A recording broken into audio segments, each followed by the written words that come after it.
नमस्कार दोस्तों, रोहित है। दोस्तों, आज हम लोग बहुत इंपॉर्टेंट टॉपिक को कवर करने की कोशिश करेंगे जो हमारे आगामी एग्जाम के लिए भी बहुत इंपॉर्टेंट रहेगा।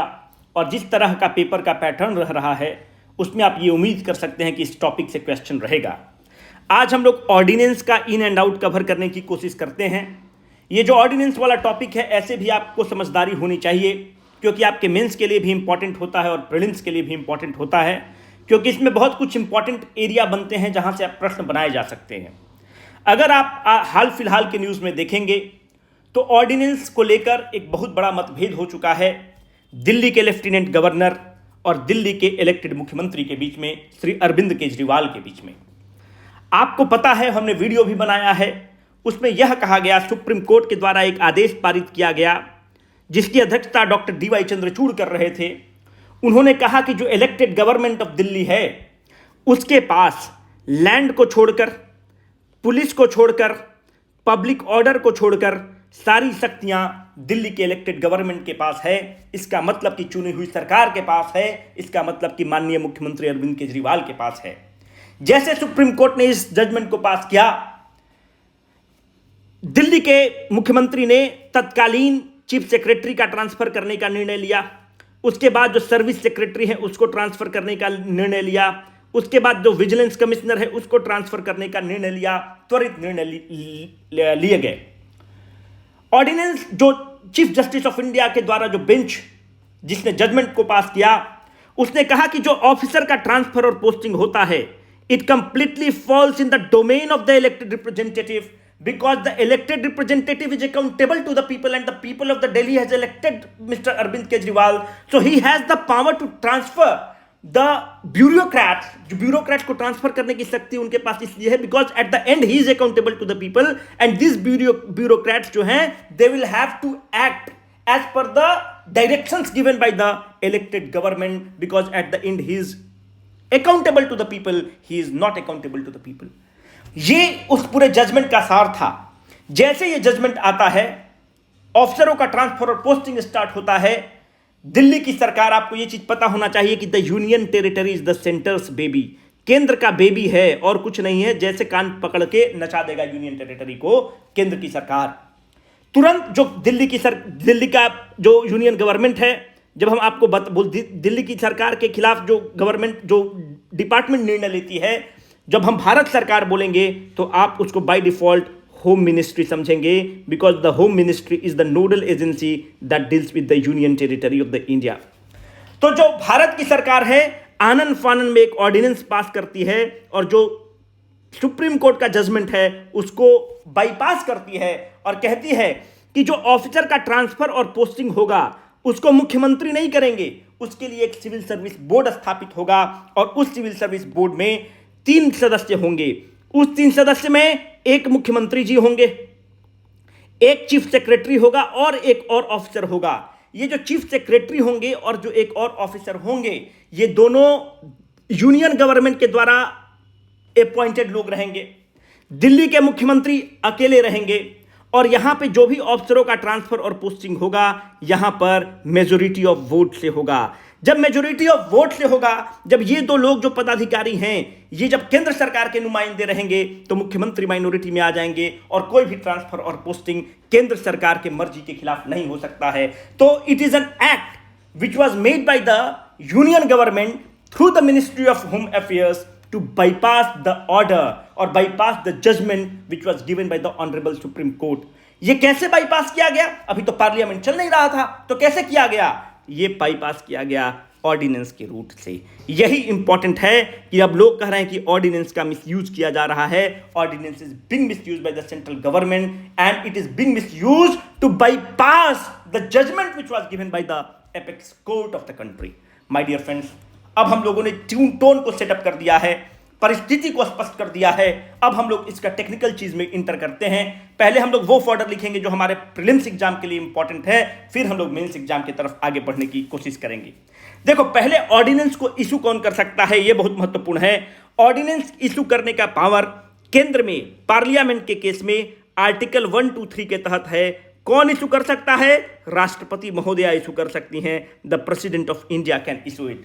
Can it B issued in the state government? Yes, the state government में कौन इशू कर सकता है? माननीय महामहिम राज्यपाल इशू कर सकते हैं। उसके लिए संविधान में प्रावधान है आर्टिकल 213। कुछ नहीं करना है, 2 को आगे कर देना है, 1 को पीछे कर देना है।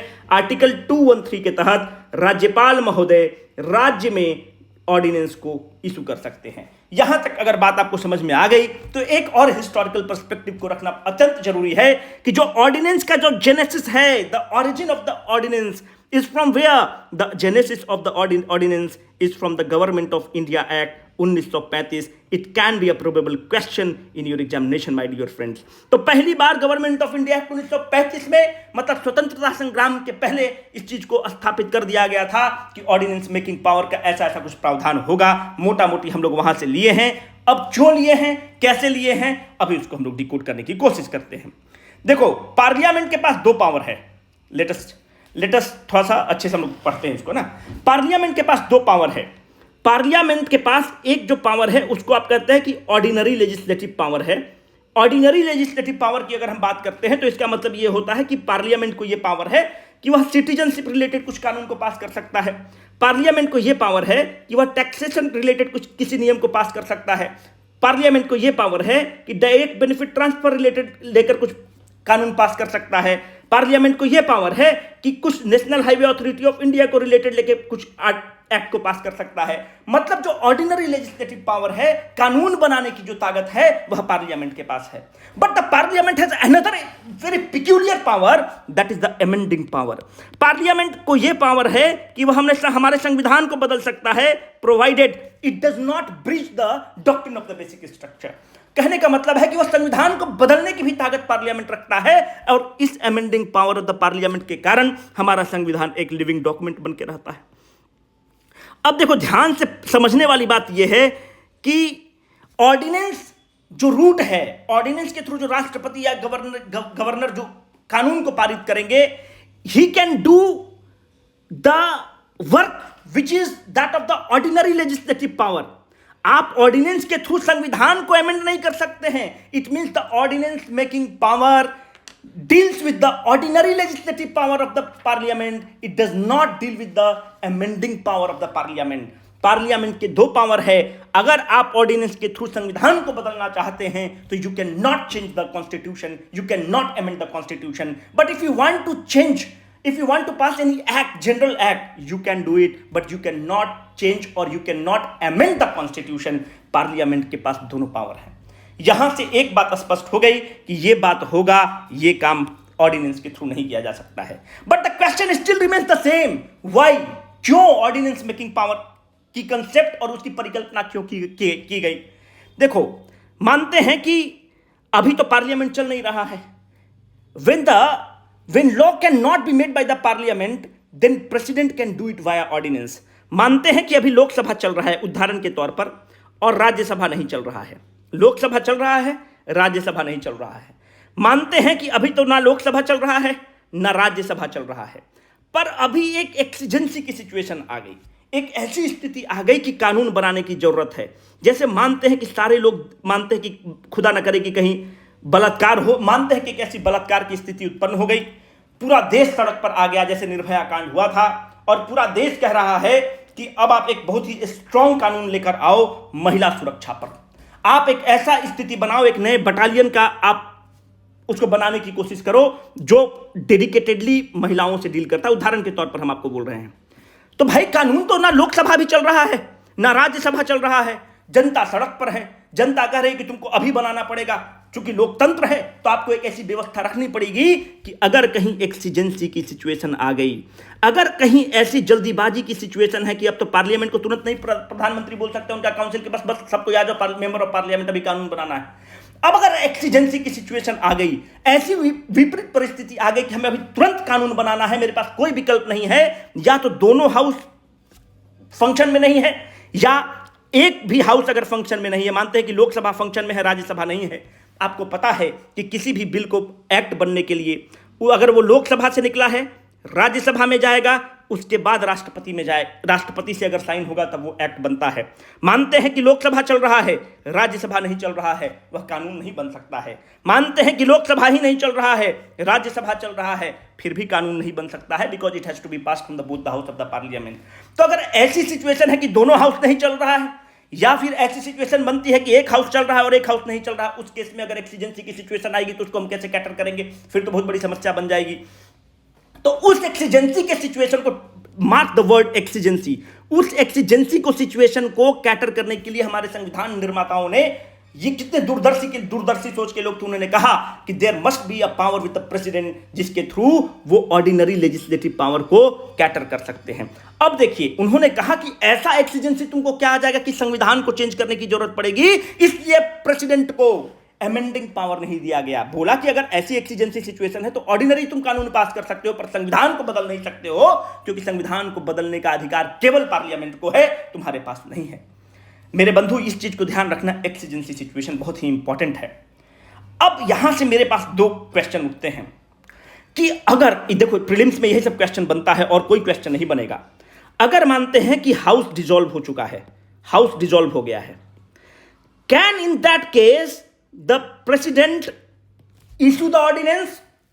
मानते हैं कि पार्लियामेंट सस्पेंड हो गया है, सरकार नहीं बनी है और पार्लियामेंट सस्पेंड हो चुका है, किसी को बहुमत नहीं आया है, पार्लियामेंट डिसॉल्व हो चुका है या पार्लियामेंट सस्पेंड हो चुका है। Can in that case the president can issue the ordinance? No, he can not issue the ordinance. He can issue the ordinance only in the two case, either any of the house is not in the function, और अभी दोनों house छुट्टी पर है। अगर house dissolve है तो ordinance को इशू नहीं कर सकता है, अगर हाउस सस्पेंडेड है तो ऑर्डिनेंस को इशू नहीं कर सकता। It can not be issued in that case, my dear friends. अब देखो, प्रश्न ये उठता है कि जो ऑर्डिनेंस इशू करेगा वो कौन इशू करेगा ऑर्डिनेंस? केंद्र की सरकार में राष्ट्रपति इशू करेंगे, राज्य की सरकार में महामहिम राज्यपाल इशू करेंगे, गवर्नर इशू करेंगे।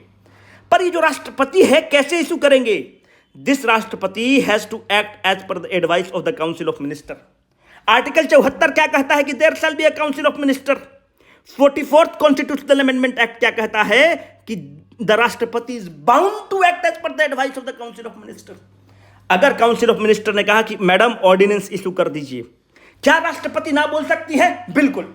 एक बार राष्ट्रपति बोलेंगे कि भाई एक बार इसको तुम रीथिंक कर लो, एक बार तुम इसको सोच लो, आप एक बार रीथिंक करो। फिर काउंसिल ऑफ मिनिस्टर कहता है कि मैंने सोच लिया, ऑर्डिनेंस को पास करो। The president has the no choice but to pass it. उसको ऑर्डिनेंस पास करना बाध्यकारी है। किसके तहत? 44th संविधान संशोधन के तहत यह कहा गया कि the president is bound by the advice of the council of ministers.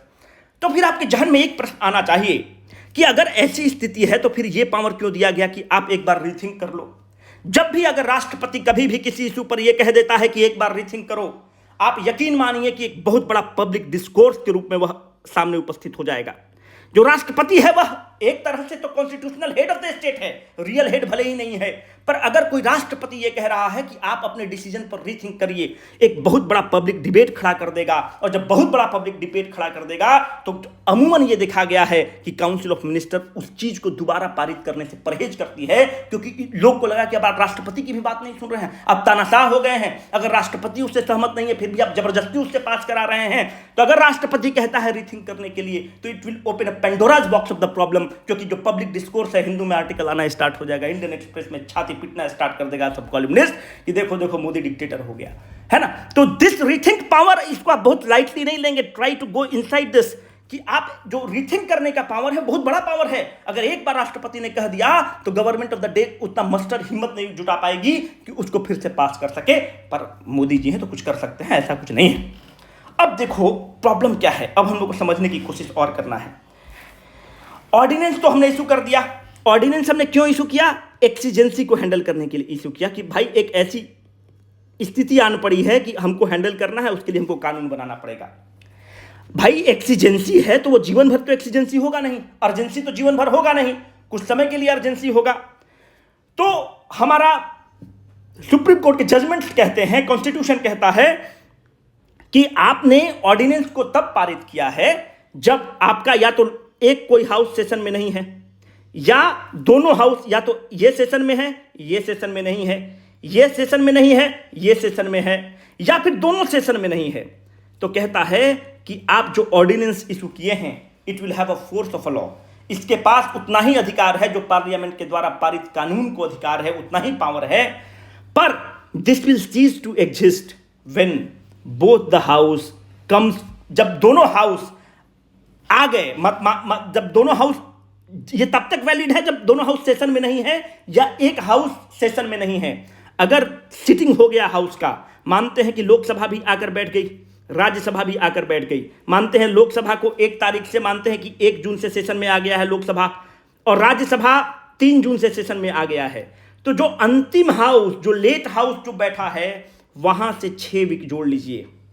6 week मतलब बहुत इंपॉर्टेंट है, सक्षक 42 दिन के अंदर। अब तो चूंकि दोनों हाउस आपके सेशन में आ गया है, तो जो अंतिम हाउस सेशन में आया है उस दिन से आप 42 दिन जोड़ लीजिए।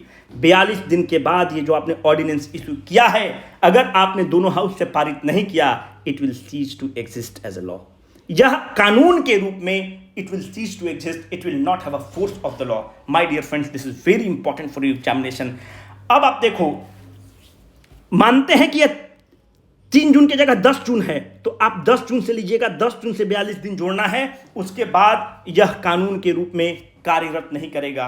पर एग्जाम में इतना सिंपल कहां क्वेश्चन पूछता है। अब हम आपसे यह पूछते हैं कि what can be the maximum duration of the ordinance. अगर मैं आपसे पूछूं कि what is can be the maximum duration of the ordinance, और ऑप्शन हम आपको दे दे 42 दिन, 45 दिन, 6 महीना 42 दिन और 1 साल 42 दिन, मानते हैं 1 साल 42 दिन, आप क्या टिक करेंगे? देखो, अगर maximum duration of the ordinance होगा तो इसका करेक्ट आंसर 6 महीना 42 दिन हो जाएगा। क्यों? हम बोल रहे हैं कि भाई अगर दोनों हाउस आ गया सेशन में, तो जो लास्ट हाउस जो आया सेशन में, वहां से तुम 42 दिन जोड़ लो, उसके बाद यह जो कानून है it will cease to exist as a law. पर भाई दो हाउस को, दोनों, एक हाउस और 2 हाउस के, मतलब एक सेशन, मानते हैं कि एक सेशन हो रहा है, एक सेशन से वाई सेशन होने में आज मानते हैं कि एक का सेशन खत्म हो गया, लोकसभा राज्यसभा दोनों आज रिसेस पे चले गए, तो 2 सेशन के बीच में तुम मैक्सिमम डिस्टेंस कितना रख सकते हो? हमारा संविधान कहता है कि 2 सेशन में मैक्सिमम तुम कितना दिन की डिस्टेंस रख सकते हो? मैक्सिमम 6 महीना के अंदर आपको सेशन को बुलाना पड़ेगा, कोई भी सेशन होगा 6 महीना के अंदर। मानते हैं कि अगर आज X महीना में खत्म हो गया तो आप 6 महीना के अंदर आपको उसका दूसरा सेशन बुलाना पड़ेगा। मतलब यहां पे आज लोकसभा भी छुट्टी पर चला गया, राज्यसभा भी छुट्टी पर चल गया, तो 6 महीना जोड़ लीजिए, आपको सेशन को बुलाना ही बुलाना है, आपके पास कोई विकल्प नहीं है। तो हमने आपसे क्या क्वेश्चन पूछा कि what can be the maximum duration of the ordinance. मानते हैं कि जिस दिन सेशन खत्म हो रहा है उसी दिन सरकार ने जानबूझ के एक ऑर्डिनेंस को इशू कर दिया।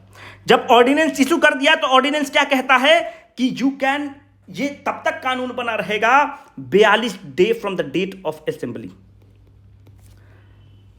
अब हमने एक ऐसा कानून पास किया है कि हम जानबूझकर चाहते हैं कि हमको पार्लियामेंट को बाईपास करना है या स्टेट लेजिस्लेटर को बाईपास करना है, तो हम हाउस को बुलाएंगे ही नहीं। जब हम हाउस को बुलाएंगे, कितने दिन तक नहीं बुला सकते हैं? हमारा संविधान हमको कहता है कि तुम 6 महीना तक नहीं बुला सकते हो। तो 6 महीना ये हो गया।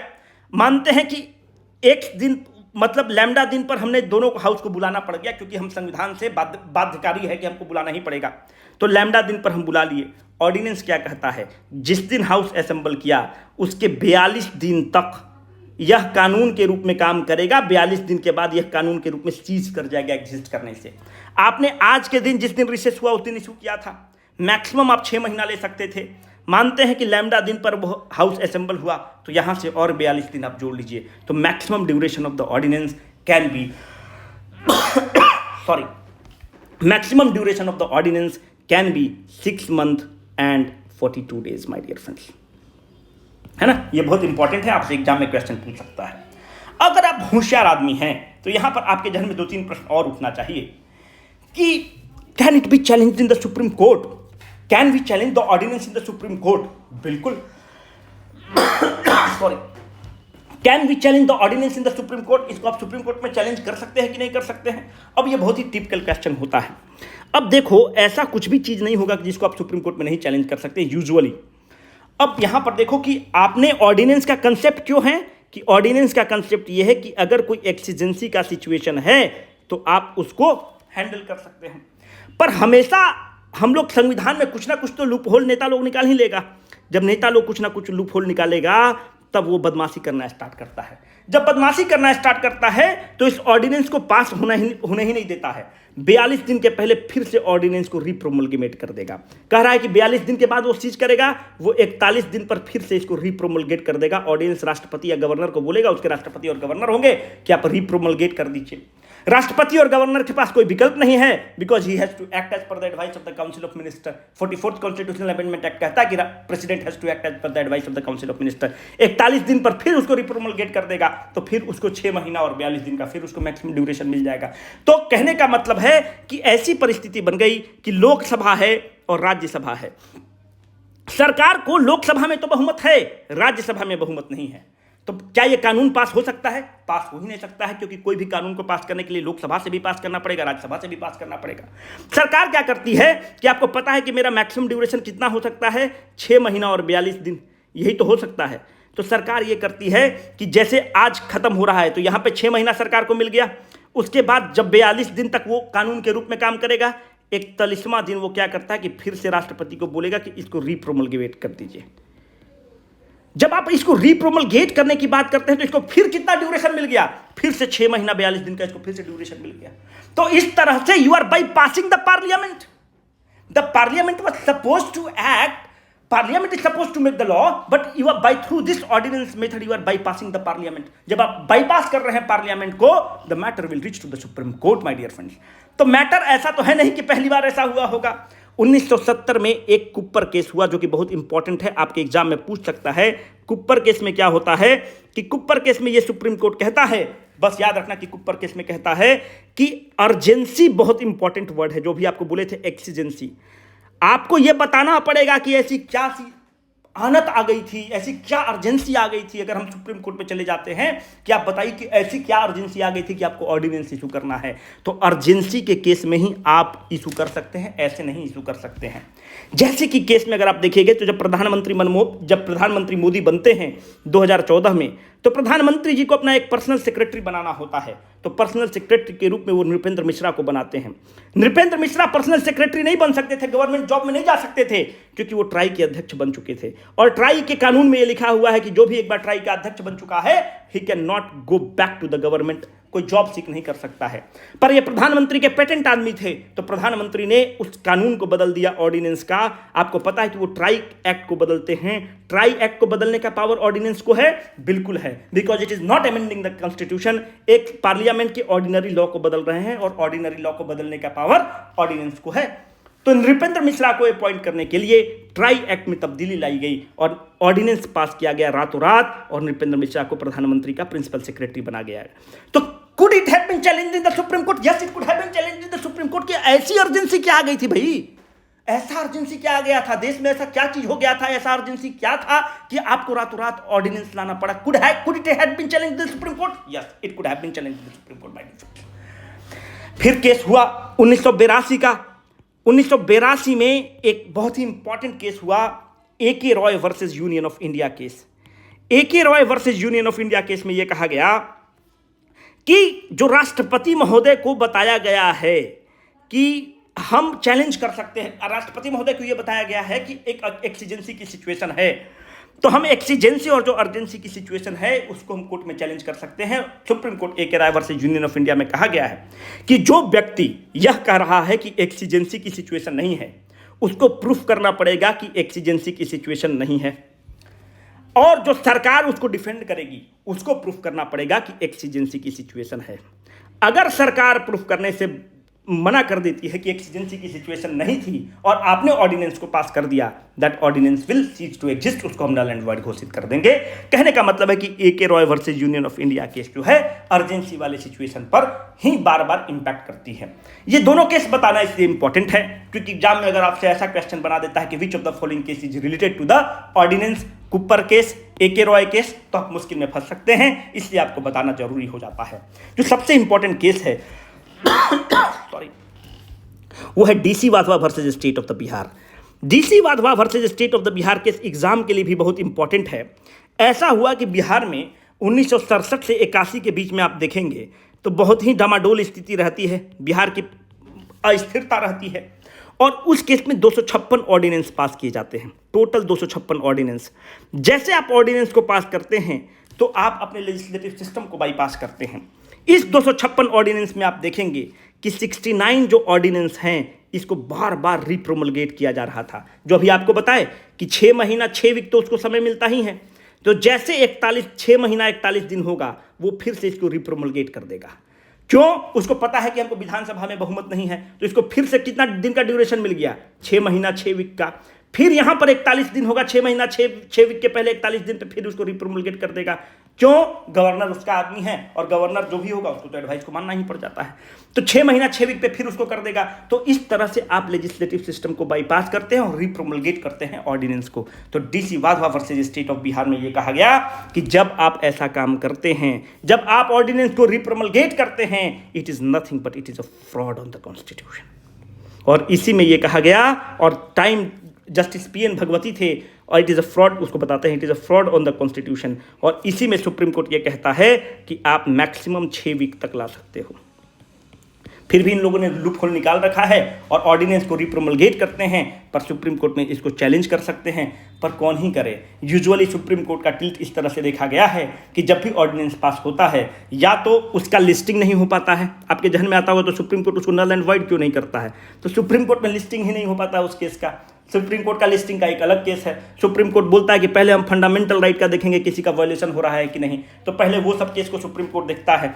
तब तक कुछ और हो जाएगा देश में, जब तक ये ऑर्डिनेंस आएगा तब तक सरकार कुछ ना कुछ उपाय कर देगी। सरकार का सॉलिसिटर जनरल जाके डेट ले लेगा, अटर्नी जनरल जाके डेट ले लेगा। और यूजुअली ऐसा देखा गया है कि ऑर्डिनेंस के केस में सुप्रीम कोर्ट अपने आप को परहेज करता है, मना करता है इंटरफेयर करने से, और यूजुअली ऐसा कहा गया है, but supreme court has all the right to interfere in those case and test it on the alter और test it on the conjecture of the urgency, कि अर्जेंसी की सिचुएशन थी कि नहीं थी। यही पूरा केस है, आपको इससे पता हो जाना चाहिए। प्रीलिम्स में जो भी क्वेश्चन आएगा आप बनाने की स्थिति में होंगे, और मेंस में भी जो भी क्वेश्चन आएगा बनाने की स्थिति में आप होंगे। Signing off for the day, Rohit.